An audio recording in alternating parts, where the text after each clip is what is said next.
Hello there, welcome back to my YouTube channel Badbookthief. Asha here.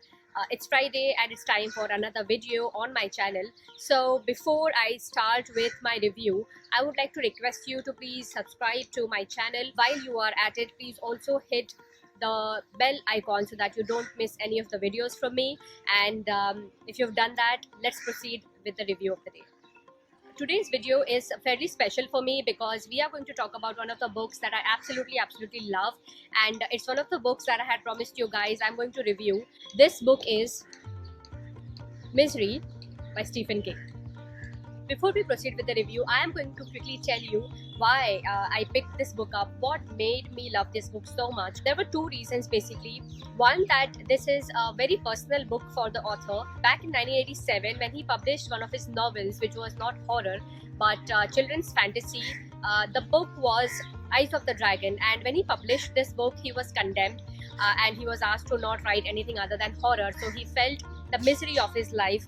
The second reason, which I thought was more interesting, was just how much this book is special to the author himself, and this is how. So in one of the interviews, when he was asked that if the president had to burn down all of your books, which three books would you save, and Misery was one of them.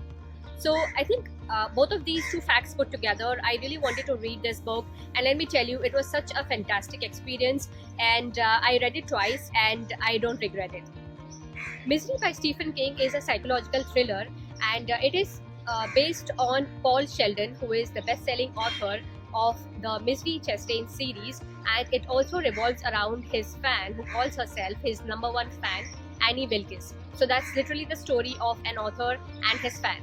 I liked this cover better than the others because others were really gory in appearance. It didn't appeal to me that much, but I think this book was special, given it's got a typewriter and everything, and the fact that it's got this intriguing tagline which reads, Paul Sheldon used to write for a living, now he's writing to stay alive. I absolutely love covers that have taglines, whether that was Gillian Flynn's Gone Girl, which had there's two sides to every story, and whether that was Pet Cemetery, which read something like sometimes it's best to leave the dead alone. I kind of feel it's quite a tease to kind of have your readers intrigued about the book. So that's about the cover. Talking about the book, the plot is pretty simple here. Paul Sheldon is this best-selling author of the series Misery Chastain. It's a Victorian romance series. Misery Chastain, the protagonist, is loved by all. So when Paul Sheldon decides to kill her, it does not go well with one of his fans, that's Annie Wilkis, who is a nurse by profession, and she has already made plans to make Paul Sheldon pay for his mistake. As fate would have it for Paul, he meets with an accident the evening he's celebrating the success of his new novel, which is Fast Cars, and he's returning home, and he meets with an accident, and when he's in wreckage, it's Annie Wilkis who finds him. She takes him to her remote home in the mountains where she has held him hostage, and now she's going to make him pay for killing Misery and also probably try and bring Misery alive. I am going to quickly delve into the most interesting part about this novel, and that is both of the characters. These characters stand out for me. I think it's brilliant when the author puts all of his energy and power in building such characters who live with you as a reader. They stay with you long enough to for you to never forget them. So this book really has just Paul Sheldon and Annie Wilkis. Paul Sheldon is the author. He is totally dependent on Annie Wilkis. Annie Wilkis is a nurse, but she is a psychotic fan. She has held Paul Sheldon hostage. She is quite obsessed with Misery, the character, so much so that she's also named her pet pig Misery, and she's quite terrifying as well. She is this looming, lurking figure. Even when she's not around, you kind of feel scared of her presence. I mean, you still feel her presence in the room. That's Annie Wilkis. Paul does not have much of a choice. He has already lost his limb.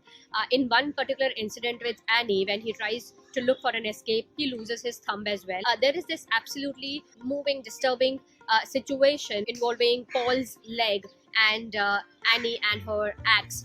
So you can imagine what the end of that probably is like. But I think that scene was described pretty well. It keeps you caught to the edge of your seat. I mean, I remember I did not want to be witness to that incident, but sadly it does happen, and a couple of other instances like that. All of this is just so Annie could get her favorite character back alive. I think I felt that kind of obsession because as readers we do feel very strongly attached to some of the characters. So I think that was quite relatable.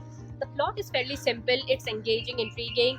You're going to love every bit of it. It's something that's going to keep you glued to the edge of your seat. It's interspersed in places with nuances on writing, because through Paul's experience on writer's block and his experience on having to do something he does not want to do, Stephen King has captured his own experience as an author. For writers and I think budding authors, this is an absolute must read. Finally, I think what I want to talk about is just one fact that I didn't quite like, and that was the constant flips into Paul's life. I kind of didn't like those bits as much because I really wanted to stay glued to the core plot and know what's happening with Paul and what all Annie makes him go through, which is why I didn't find those bits really interesting. So in a nutshell, I think this is a very fresh concept. I have not read anything like that before that captures all the feelings, all the emotions so well. And with that, I'm going to end the review here. Have you read Misery? I think if you're a lover of thrillers, this book is a must read. You can find my review on my blog, which is www.badbookthief.com. On a parting note, please don't forget to subscribe to my channel. I'm going to meet you in my next video, back again with another review. Until then, be reading, be inspiring. Goodbye.